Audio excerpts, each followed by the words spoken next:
तो देखिए, आज यहाँ पर जेडीएसके के प्रत्याशी दीपक कुमार गुप्ता जी जनसंपर्क अभियान में आए हुए हैं डुमरी में। और ये चतरा लोकसभा से जयराम महतो जी का पार्टी जन संपर्क अभियान में दीपक गुप्ता जी आज यहाँ पे आए हुए हैं डुमरी में। और मैं इनसे कुछ बात करने की कोशिश करूंगा, किन किन मुद्दों पर ये चुनाव लड़ रहे हैं, किन किन मुद्दों पर ये चतरा लोकसभा में जनता के बीच आए हैं। तो सर, सबसे पहले तो आपको धन्यवाद। और सर, ये पहले बताइए सर कि आप चतरा में किन किन मुद्दों पे चुनाव लड़ रहे हैं। सबसे पहले तो मैं आपको धन्यवाद देना चाहता हूँ कि आप हमारे साथ हैं और आपको बहुत बहुत जोहार।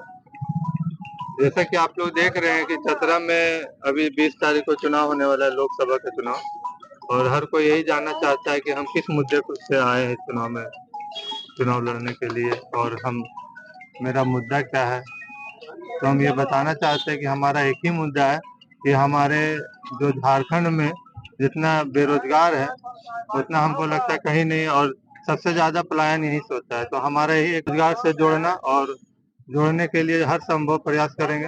अब आप बोलिए कि ऐसा क्या है कि आप इनको रोजगार दीजिएगा, तो मेरा यही कहना रहेगा कि जब चतरा में इतना बड़ा माइंस है, ये एशिया का सबसे बड़ा कोल खनन प्रोजेक्ट है, मगध है, आम्रपाली है, और इतना बड़ा पावर प्लांट है, बेरोजगार लोग हैं। तो हम यही मांग करेंगे कि पहले हमारे बेरोजगार युवा लोग को रोजगार मिले, उसके बाद ही हम यहाँ से जो माइंस चल रहा है उसके बाद ही हम यहाँ से माइंस चलने देंगे और बिजली उत्पादन होने देंगे। झारखंड में आप कितने सीटों पर चुनाव लड़ रहे हैं सर? 8 सीटों पे चुनाव लड़ रहे हैं। कौन कौन सा सीट है सर, बता सकते हैं? लड़ रहे हैं अपने, और कोडरमा से मनोज यादव लड़ रहे हैं, और हजारीबाग से संजय मेहता लड़ रहे हैं, चतरा से हम हैं, रांची से देवेंद्र जी हैं, है ना, हंसदा है, और से एक महिला नंबर है, बेबी लता टुड्डू है। हाँ बोलिए क्या बोल। जयराम महतो जी पर कुछ दिन पहले नॉमिनेशन में उनके खिलाफ एक वारंट आया था, उनको गिरफ्तार करने के लिए किया गया था। कोई विपक्षियों का मुहिम था या उनका पर कुछ ऐसा था? वो विपक्ष लोग का चाल था, मतलब षड्यंत्र था कि उनसे इतना सब कोई डर गया है विपक्ष वाले कि उन लोग जान रहे हैं कि अगर नॉमिनेशन हो जाता है तो वो घर में सोए भी रहेंगे और कहीं भी रहेंगे तो भी वो जीत जाएंगे, लेकिन इसलिए उनका जो नॉमिनेशन है उसी को रद्द कर दिया जाए, नॉमिनेशन होने नहीं दिया जाए। तो इसलिए से इस तरह का षड्यंत्र। जनता में आपका क्या माहौल है सर? आप तो देख ही रहे हैं, हम यहाँ पे बिना किसी को कहे बताए, लेकिन पहले से इन लोगों को पता हो गया। यहाँ पर सिमरिया में कुछ दिन पहले मोदी जी आए हुए थे, बहुत जोरदार विपक्षियों पर हमला किया, सभी पे हमला किए हैं कि यहाँ पर कोई सुविधा नहीं है, सिर्फ अफीम का खेती होती है, हम 5 किलो राशन दे रहे हैं, और अफीम की खेती चतरा के पर उठाए हैं सर, इसमें आप क्या बोलना चाहेंगे? हमारे यहाँ रोजगार नहीं है तो कुछ तो करेगा आदमी, लेकिन हम ही नहीं कहते अफीम का खेती करना जायज है, लेकिन पेट का आग बुझाने के लिए तो कुछ ना कुछ करेगा। खास करके चतरा लोकसभा में बाहर पलायन करते हैं मजदूरी के लिए, उसको आप कैसे रोकेंगे? हम तो अभी बताए ना कि जब एशिया का सबसे बड़ा कोयला खनन प्रोजेक्ट जब यहाँ पर है, और इतना बड़ा एनटीपीसी प्लांट है, अभिजीत ग्रुप का भी प्लांट अभी निर्माणाधीन है, तो ये सब प्लांट बैठेगा तो हमारे रोजगार मिलेगा ही। और रोजगार रोकने का एक और करेंगे कि जो छटनी भी करेंगे, जो लोग बाहर से आकर के यहाँ पे नौकरी कर रहे हैं चोरी छुपा से, उसको हम लोग सब छटनी करवाएं। और जिस तरह से 90% हम लोग रोजगार का मांग किए कि हमारे लोकल युवाओं को 90% रोजगार मिलना चाहिए, 10% आप रखिए बाहर के लोगों को, उससे हमको आपत्ति नहीं। सर, यहाँ पर है टाइगर जयराम महतो जी, क्या वो चतरा में आने वाले हैं? बात हुआ है, लेकिन जैसे उनपे प्रशासन यह बोलिए कि विपक्ष का बहुत बड़ा दबाव है, तो बोले कि हम आएंगे, लेकिन अभी कुछ कंफर्म नहीं। आप जनता से क्या मुहिम करना चाहेंगे, जनता को क्या संदेश देना चाहेंगे सर, कि जो आपके पक्ष में वोट करें? हम यही बात कहना चाहेंगे अपने भोले भाले जनता को, क्योंकि हमको यही लगता है कि अगर इंडिया में सबसे भोला भाला अगर सीधा साधा अगर कोई है जनता जिसको कहे, या यहाँ के वासी मूलवासी निवासी, तो झारखंड के हैं, जो सबसे सीधे साधे और साफ दिल के हैं। तो हम यही कहेंगे कि 20 तारीख तक हर प्रत्याशी आपके पास आएगा, आपका भाई बन जाएगा, बेटा बन जाएगा, लेकिन 21 तारीख के बाद उसका चेहरा देखना चाहिएगा, तो आप उसको देख नहीं पाइएगा। तो ऐसा मुहिम चलाइए कि हमको जो 20 तारीख के बाद भी हमारे साथ मेरा बेटा, मेरा भाई, मेरा दोस्त बन के रहे, उसी को आप अपना उम्मीदवार बनाइए और 20 तारीख उसी को वोट कीजिए। सर झारखंड में आप कितने सीट जीत रहे हैं? हम 8 सीट जीत रहे हैं। धन्यवाद। आप अभी ये देख रहे हैं तो यहाँ पे दीपक कुमार गुप्ता जी और ये सेवा कर रहे हैं और ये तो चुनाव के बाद ही देखने को मिलेगा कि क्या हो रहा है। गिरिडीह तो पहले ही कंफर्म हो गया, गिरिडीह और चतरा पहले ही कंफर्म हो गया। यहाँ देखिए दावा कर रहे हैं कि गिरिडीह और देखिए संगठन महामंत्री जी भी यहाँ पर हैं, इनसे भी मैं जानना चाहूंगा। क्या सर जयराम महतो जी गिरिडीह से जीत रहे हैं? पहले जोहार, नमस्कार, प्रणाम सभी को। और आपने 2-3 प्रश्न हमारे प्रत्याशी से किया, जिसका जवाब उन्होंने बखूबी आपको दिया। सबसे पहले तो मैं आपको एक चीज एक्सप्लेन करना चाहता हूँ। आज मैं हंटरगंज से धरती से ये बताना चाहता हूँ कि वो हंटरगंज जो अपने आप में विधानसभा है, वो हंटरगंज जहां आज ये नौजवान बेरोजगार हमारे साथ खड़ा है, वो हंटरगंज जहां से सांसद विधायक चुन के जाते हैं, जब वो हंटरगंज के नजदीकी सिमरिया में एक सभा होता है जहां हमारे आदरणीय प्रधानमंत्री नरेंद्र मोदी जी आते हैं, और जब वो आते हैं तो क्या कहते हैं पता है? वो कहते हैं कि चतरा अफीम का फैक्ट्री लगा हुआ है। जरा हंटरगंज के तमाम वासियों इस चीज का ख्याल रखिएगा कि हंटरगंज के वासियों को अफीम का खेती करने के लिए मोदी जी ने फैक्ट्री लगवा के रखा है। तो इस बात को जब मतदान आप कीजिएगा तो इस बात का गौर कीजिएगा कि सोचिए कि आपके बेटा को, आपके पति को, आपके बाल बच्चा को किस रसातल में ढकेलने के लिए ये तमाम बड़े बड़े नेता चतरा में उपस्थित हो रहे हैं। अभी तक तो सिर्फ झारखंड के लोग जान रहे थे कि चतरा में अफीम का खेती होता है, लेकिन मोदी जी का पूरा भारत देखता है, मोदी जी को पूरा विश्व देखता है। वो अपने आप को विश्व का नेता कहते हैं। जब उनकी बात को पूरा विश्व ने सुना तो मेरा और आपका चेहरा कहाँ उन्होंने रजिस्टर्ड किया?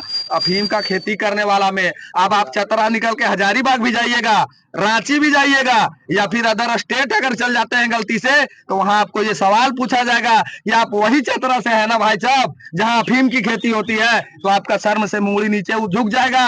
इन तमाम नेताओं को ये जवाब देना है 20 तारीख को कि चतरा अफीम का खेती करने के लिए नहीं बना है। चतरा में एशिया का सबसे बड़ा कोल माइंस चल रहा है, चतरा में सबसे बड़ा कोल परियोजना चल रहा है। उस स्टेट, उस डिस्ट्रिक्ट से हम लोग बिलोंग करते हैं जहां पे गिद्धौर पथलगड्डा के जो किसान है वो अफीम की खेती नहीं करते हैं।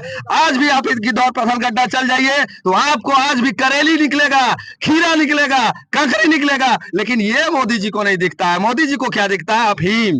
तो जैसा मोदी जी का नेचर वैसा उनको दिखता है। नहीं बोले, वो बोले थे हमारे गौरिया फार्म, डेरिया फार्म में स्टील प्लांट लगेगा, वो उन पे नहीं बोले। वो यहाँ की विस्थापित जो नीतियां बन रही है उस पे नहीं बोले, यहाँ की रोजगार पे नहीं बात की है, वहां के शिक्षा पे नहीं बात की है। उनको क्या सूझा? खाली अफीम। इस कलंक को मिटाने के लिए हमारे चतरा पे एक और कलंक लगा था स्थानीय का, और इस बार एक और कलंक लगा है कि अफीम का पैदा हम लोग करते हैं। इस कलंक को मिटाना है और वो तभी मिटेगा जब यहाँ से बीजेपी हटेगा। अगर बीजेपी नहीं हटता है तो यकीन मानिए हम लोग नहीं भी खेती कीजिएगा तो भी हम लोग को ढकेल दिया जाएगा, हम लोग को फंसा। विचलित दिख रहे हैं कि अब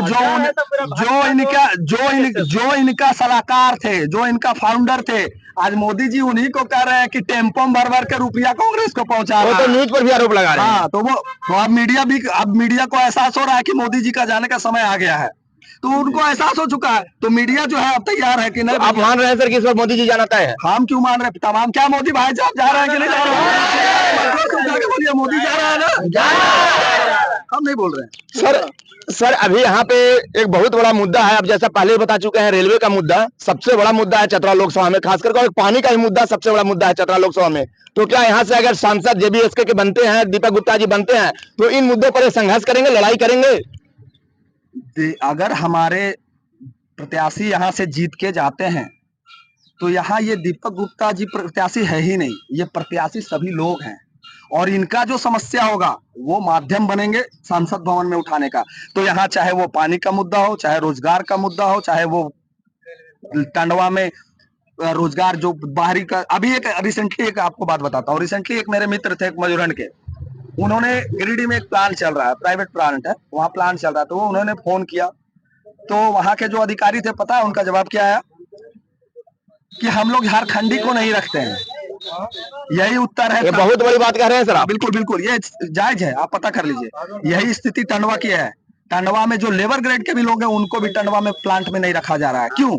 हमारा कोयला, हमारा जमीन, हमारा सब कुछ, और शासन करने वाले और प्रशासन करने वाले बिहार और यूपी बचाने में सक्षम हो जाते हैं तो बहुत बड़ी बात है। सर कल तेजस्वी जी हंटरगंज में प्रोग्राम करने आ रहे हैं महागठबंधन की ओर से, तो क्या उनको कहना चाहेंगे, क्या वो अपने पक्ष में वोट को कर पाएंगे तेजस्वी जी?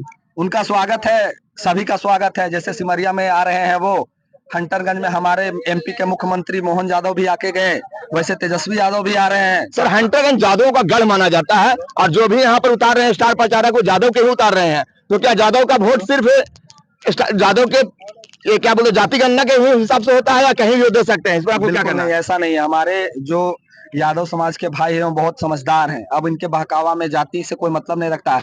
जाति फैक्टर यहाँ सिर्फ बीजेपी के पास, क्योंकि इस पर ज्यादा हंगामा हो रहा है कांग्रेस और बीजेपी में। बीजेपी वाले कांग्रेस को बोल रहे हैं, कांग्रेस वाले बीजेपी को बोल रहे हैं। देखिए नो डाउट कि वो बाहरी हैं या भीतरी हैं, इस पर मैं नहीं जाना चाहूंगा, लेकिन एक चीज तो है कि इनको भी बोला जा रहा था 1932 का खतियान दिखाइए, आप भी मीडिया में 1932 का खतियान दिखाए, लेकिन दोनों के दोनों चोर है, एक को नहीं दिखाता है। चलिए, आप ऐसे तो जरा महतो जी संघर्ष ही कर रहे हैं 1932 खतियानी के लिए। हमको मांगे, हम आज मुंह पर मार देंगे ढेला फेंक के लिए देख ले 1932। चलिए बहुत बहुत धन्यवाद सर। आप लोग कुछ यहाँ पर जनता के रूप में राय जानना चाहूंगा, क्या लग रहा है सर आपको इस बार जयराम महतो जी की पार्टी चुनाव जीत रहे हैं? आप जो भी आपका न्यूज चैनल के जितना भी दर्शक दे रहे हैं सभी को जोहार प्रणाम। मेरा नाम राजेश कुमार यादव हुआ और मैं हंटरगंज का निवासी हूँ, JVKSS का एक कार्य करता हूँ। तो सर हंटरगंज के यादव तो बीजेपी और आरजेडी के पक्ष में है। भाई जब तक ये बीजेपी और आरजेडी चला हम लोग देते आ रहे हैं, हमारे बाप दादा भी वोट दिए बीजेपी कांग्रेस आरजेडी के, लेकिन आज भी हमारा सेम विकास है। जिस गति से आज हमारा 40 वर्ष 50 वर्ष पहले भी हंटरगंज था, उसी गति में आज भी हम लोग झेल रहे हैं। यहाँ पर देखे JVSS के प्रत्याशी दीपक कुमार जी को, और यहाँ उन्होंने बहुत जोरदार हमला बोला है विपक्षी पार्टियों पे।